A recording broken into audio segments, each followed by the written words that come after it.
بعض مسنون اور مجرب دعائیں ایسی ہیں کہ جن کا آدمی اہتمام کرے گا تو اللہ تعالیٰ ہر طرح کے آسیب، سحر، جادو ٹونا سے حفاظت کرے گا اور ہر طرح کے اثرات بد سے آدمی محفوظ رہے گا۔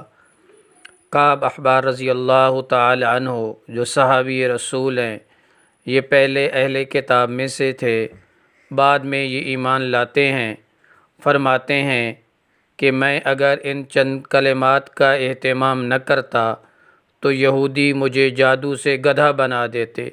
کسی پوچھنے والے نے پوچھا کہ وہ کلمات کیا ہیں، تو انہوں نے بتایا کہ یہ دعا کم از کم صبح و شام 3 مرتبہ پڑھ کر دم کر لیا کریں، انشاءاللہ ہر طرح کے اثرات بد سے حفاظت رہے گی۔ دعا یہ ہے: